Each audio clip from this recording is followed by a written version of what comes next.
अरे इस बात से कोई फर्क थोड़ी पड़ता है कि आप किसी किसान के बेटे हैं और किसी अनजान से शहर में 6 साल अपना पिछवाड़ा घिसकर यूपीएससी निकाल कर किसी जिले के डीएम बन गए हैं। आपको तो किसी मंच पर खड़े होकर झूठ बोलकर चुनाव जीतने वाले के सम्मान में खड़ा होना तो पड़ेगा।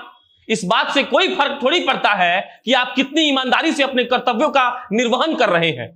आपको तो कहीं ना कहीं ट्रांसफर कर ही दिया जाएगा, जहां से आप इस सिस्टम से अलग हो जाए। और ज्यादा बकैती अगर आप करिएगा तो अफसरशाही के नाम पर आप लोगों को ऐसा नियमों का पालन करवाया जाएगा जहां साफ साफ लिखा रहेगा कि सरकारी अफसरों को जनप्रतिनिधियों के सम्मान में खड़ा होना पड़ेगा, उनके बातों को सुनना पड़ेगा।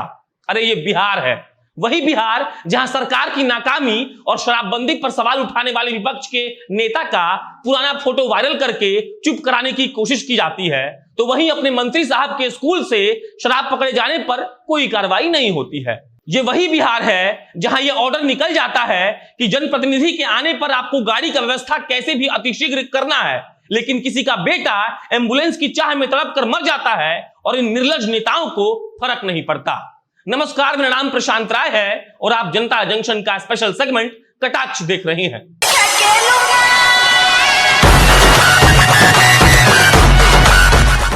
नया फरमान आ चुका है, कई दिन बीत चुके हैं, लेकिन हम जैसे छोटे पत्रकार का दिमाग थोड़े दिन बाद खुलता है। हम 3 दिन से यही सोच रहे थे कि जनप्रतिनिधि में ऐसा क्या है जो एक आईएएस अफसर में नहीं है। हम यही सोच रहे थे कि जनप्रतिनिधि ने ऐसा कौन सा बढ़िया कारनामा कर दिया है जो एक बढ़िया सा एग्जाम निकालकर किसी कुर्सी पर बैठने वाला सरकारी अफसर नहीं करता है। फिर हम हिसाब लगाए कि हर मंत्री का सचिव होता है, हर नेता के पास कोई ऐसा व्यक्ति होता है जो उसका सारा काम देखता है, और उसको हम लोग कहते हैं आईएएस अफसर। जनप्रतिनिधि साहब में ऐसा क्या है कि आईएएस अफसर को उनके सम्मान में खड़ा होना होगा, यह हमको समझ में नहीं आया। और हमको जब समझ में नहीं आता है तभी कटाक्ष करने बैठते हैं। सरकार के नए नियम के मुताबिक सारे सरकारी कर्मचारियों को जनप्रतिनिधियों के सम्मान में खड़ा होना है। सरकार के नए नियम के मुताबिक सांसद विधायक से बात करते वक्त उनकी बातों को बहुत ध्यान से सुनना है, उसका समाधान खोजना है। सरकार के नए नियम के मुताबिक जनप्रतिनिधियों के बात को ब्यूरोक्रेट्स को बहुत गंभीरता से लेना है। सरकार के नए नियमों के मुताबिक ब्यूरोक्रेट को समय का पाबंदी का भी ख्याल रखना है। सरकार के नए नियमों के मुताबिक अगर कोई जनप्रतिनिधि कोई जानकारी मांग रहा है और जिस भाषा में मांग रहा है उसे देना है। अगर समय पर जानकारी नहीं दी जाए तो उसे सम्मान पूर्वक, फिर बोल रहे हैं, सम्मान पूर्वक सूचित करना है। और उसी सरकार से मेरा यह सवाल है कि सरकार ये नियम क्यों नहीं बना पाई कि अगर कोई जनप्रतिनिधि झूठ बोलता है किसी मंच पर खड़े होकर तो उसको फांसी पर लटका दिया जाएगा।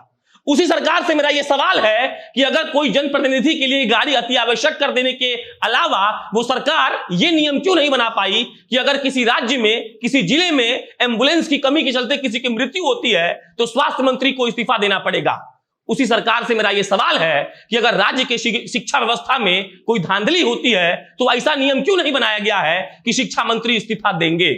उसी सरकार से मेरा यह सवाल है कि शराबबंदी के बावजूद अगर शराब बिक रहा है राज्य में तो मुख्यमंत्री साहब अपनी कुर्सी क्यों नहीं छोड़ रहे हैं। लेकिन हम कोई तुर्रम खान थोड़ी हैं कि सरकार मेरी बात सुनेगी। मत सुनिए, लेकिन हम तो बोलते रहेंगे। अब अगला, बिहार में शराब बिल्कुल नहीं मिलता है। बिहार में शराब का नाम लेना पाप है, लेकिन बिहार के मंत्री साहब के विद्यालय से शराब बरामद हो जरूर जाता है। इसकी खास बात यह है कि मंत्री साहब को इसकी भनक तक नहीं होती है। मंत्री साहब दावा कर देते हैं कि अगर कुछ भी प्रूफ कर दिया जाएगा तो वो इस्तीफा दे देंगे। अरे मंत्री साहब, आपको इस्तीफा देने की कोई जरूरत नहीं है, क्योंकि हमारे मुख्यमंत्री साहब को पता ही नहीं होगा कि आपके यहां से शराब पकड़ाया है।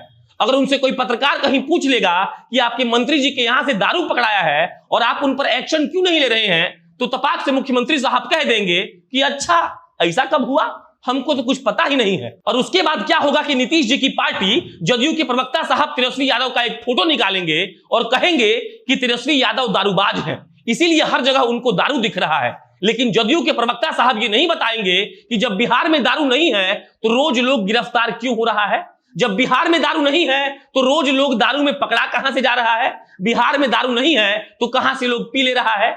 कोई मिल गया वाला एलियन लाकर नहीं रख दे रहा है जी, हो सकता है कि रख कर कहीं चला गया हो। बाकी हमको इतना समझ में नहीं आ रहा है कि जो मीडिया वाला सबको दारू पिए बेवड़ा लोग रोज मिलता है, वो सब दारू कहां से पीकर आता है।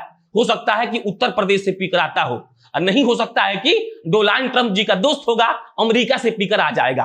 हम बस इतना कहना चाहते हैं कि जो हो रहा है ठीक हो रहा है। दारू बंद तो नाम का है, और अगर इस पर आप लोग सहमत नहीं हैं तो बिहार के जेल का डिटेल्स निकाल लीजिए कि दारूबाजी में, दारू बेचने में, दारू खरीदने में, दारू पीने में कितने लोग जेल में बंद हैं। और अगर सरकार में कुवत नहीं है तो वो दारू को बंद करवा सके तो दारू को खोल दे।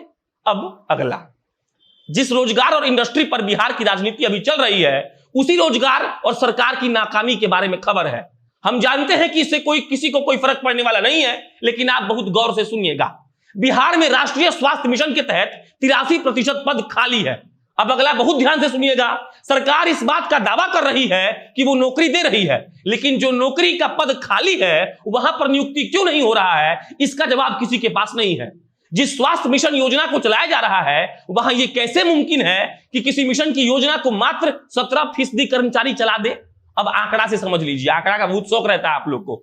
बिहार में राष्ट्रीय स्वास्थ्य मिशन के तहत 814 विशेषज्ञ चिकित्सकों का पद है, लेकिन मात्र 113 विशेषज्ञ चिकित्सक कार्य कर रहे हैं। उसी मिशन के तहत सामान्य चिकित्सक का पद 915 है, जहां मात्र 289 चिकित्सक काम कर रहे हैं। उसके बाद वाला जो बोल रहे हैं वो भी खूब ध्यान से सुनिएगा। नर्सिंग स्टाफ मात्र 19.44% है जो ड्यूटी पर है। राज्य में 5236 पद है नर्सों के लिए, जबकि मात्र 421 नर्स काम कर रही हैं। इसी मिशन के तहत राज्य में 10,841 एएनएम का पद स्वीकृत है, लेकिन मात्र 2,108 एएनएम काम कर रही हैं। अब खूब ध्यान से सोचिए, सरकार आपका भला करना चाहती है या बुरा? खूब ध्यान से सोचिए कि नीतीश जी जब कहते हैं कि नौकरी देना चाहते हैं लेकिन नौकरी है ये नहीं है, तो उनके बातों में कितना सच्चाई होता है। खूब ध्यान से सोचिए कि बिहार को विकास से भर देने वाले वो नेता आज अपने कौन से एसी में सोकर किससे दलाली मांग रहे होंगे। और खूब ध्यान से सोचिए कि धूप में खड़े होकर वो बेरोजगार चिल्लाते हुए बच्चे क्या सोचकर घर लौटते होंगे कि इतना पढ़ लिख कर भी हम बेरोजगार क्यों हैं। धन्यवाद।